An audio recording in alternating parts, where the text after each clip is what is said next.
गेल्या काही दिवसांपासून पुण्यातील एक ठिकाण जरा जास्तच चर्चेत आले आणि ते ठिकाण म्हणजे पिंपरी चिंचवड मधील कुदळवाडी। याचं नाव तुम्ही गेल्या काही दिवसांपासून टीव्हीवर किंवा न्यूजपेपरमध्ये नक्कीच ऐकलं असेल आणि कारणही तेवढंच मोठं आहे। महापालिकेच्या वतीने चिखली, कुदळवाडी, जाधववाडी परिसरातील अनधिकृत बांधकामे आणि आस्थापनांवर शहराच्या इतिहासातील सर्वात मोठी अतिक्रमण विरोधी कारवाई सुरू आहे। 8 फेब्रुवारीला ही कारवाई सुरू झाली असून फक्त 3 दिवसात तब्बल 276 एकरवर ही कारवाई झाली असून सुमारे 120,76,000 चौरस फूट अनधिकृत बांधकामे हटवण्यात आली आहेत।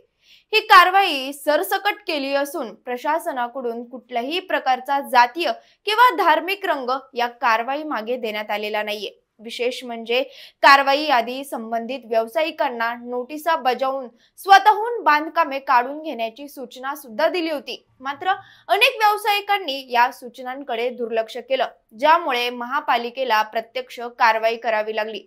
अशातच जेव्हा हायकोर्टात या कारवाई विरोधात याचिका दाखल करण्यात आली, तेव्हा कोर्टाने सुद्धा यात हस्तक्षेप करण्याला विरोध केला। त्यामुळे एवढ्या मोठ्या प्रमाणावर कारवाई करण्यामागची मुख्य कारण काय आहेत? या कारवाईला विरोध का केला जातोय आणि हायकोर्टाने हस्तक्षेप करण्यास का विरोध केलाय, जाणून घेऊया या व्हिडिओच्या माध्यमातून। नमस्कार, मी शिवानी, पॉलिटिकल महाराष्ट्रामध्ये आपलं स्वागत। कुदळवाडीतील अतिक्रमणावर कारवाई करण्यामागचं पहिलं कारण आहे अनधिकृत बांधकामे। कुदळवाडी परिसरात गेल्या अनेक वर्षांपासून अनधिकृत बांधकामे, भंगार दुकाने, गोदामे आणि विविध व्यावसायिक आस्थापना उभारण्यात आल्यात। ही बांधकामे महापालिकेच्या विकास आराखड्यातील आरक्षित जागांवर आणि नियोजित रस्त्यांवर होती। अनधिकृत बांधकामांमुळे विकास आराखड्यातील रस्ते, उद्याने आणि इतर सार्वजनिक सुविधांच्या जागांवर अतिक्रमण झाले। यामुळे शहराच्या नियोजित विकासात अडथळे येत आहेत। त्यामुळे सार्वजनिक हितासाठी कारवाई आवश्यक होती, असं महापालिका आयुक्त शेखर सिंह यांनी सुद्धा स्पष्ट केलंय। कुदळवाडीतील अतिक्रमणावर कारवाई करण्यामागचं दुसरं कारण आहे वाहतूक कोंडी। या परिसरात गेल्या अनेक वर्षांपासून भंगार दुकाने, गोदामे मोठ्या प्रमाणात असल्याने रस्ते हे दाटीवाटीचे झालेत। यामुळे त्या रस्त्याने जाणाऱ्या येणाऱ्या लोकांना सुद्धा मोठ्या प्रमाणात त्रास सहन करावा लागतोय। तसंच डिसेंबर महिन्यात याच परिसरातील चिखली एसटीपी प्लॉट जवळ एका छोट्या दुकानाला आग लागली होती। रस्ते अरुंद असल्याने अग्निशमन दलाच्या गाड्या त्या ठिकाणी पोहोचू शकल्या नाहीत। परिणामी गोदामांमध्ये एलपीजीच्या सिलेंडरचा स्फोट झाल्याने तसंच त्या भागात अनेक भंगार दुकाने आणि गोदामांची अतिशय गर्दी असल्याने या आगीत 14 ते 15 दुकाने जळून खाक झालीत। त्यात मोठ्या प्रमाणात दुकानांचं नुकसान झालं। कुदळवाडीतील अतिक्रमणावर कारवाई करण्याचं तिसरं कारण आहे प्रदूषण। या भागात नागरी रहिवासी क्षेत्र असताना सुद्धा इथं भंगारांची गोदामे अथवा दुकानं कशी होऊ शकतात, हा मुळातच कळीचा प्रश्न आहे।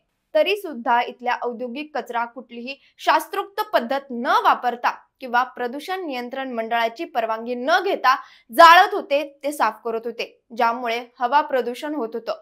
यासोबतच रासायनिक सांडपाणी थेट इंद्रायणी नदीत सोडलं जातं, ज्यामुळे इंद्रायणी नदीतील जी जीवसृष्टी आहे ती धोक्यात आली असून पाणी प्रदूषण सुद्धा होतोय, जो निसर्गाच्या दृष्टीने महत्त्वाचा मुद्दा बनलाय।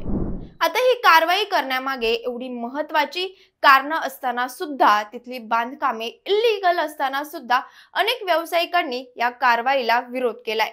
कारण या कारवाईमुळे कुदळवाडीतील अनेक लघु उद्योजक, भंगार व्यावसायिक आणि उद्योजक युनिट्सचे मालक मोठ्या प्रमाणात आर्थिक संकटात सापडले।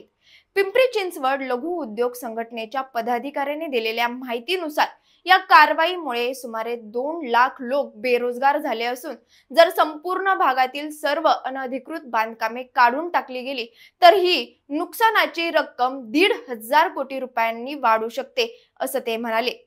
त्यामुळे यातल्याच एका व्यावसायिकाने हायकोर्टात धाव घेतली। मात्र उच्च न्यायालयाने अनधिकृत बांधकामांचे कोणतेही संरक्षण करता येणार नाही, असा स्पष्ट निकाल दिला।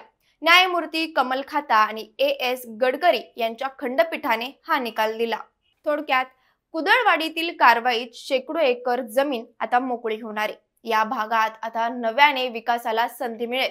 पण यातून एक गोष्ट नक्कीच स्पष्ट होते आणि ती म्हणजे जर अनधिकृत कोणतेही बांधकाम असेल आणि कितीही मोठं असेल तर ते पाडलंच जाणार असा संदेश समाजात गेलाय हे नक्की. सध्या आपण इथेच थांबतोय. कुदळवाडी प्रकरणावर तुम्हाला काय वाटतं हे आम्हाला कमेंट करून नक्की सांगा आणि पाहत राहा पॉलिटिकल महाराष्ट्र. धन्यवाद.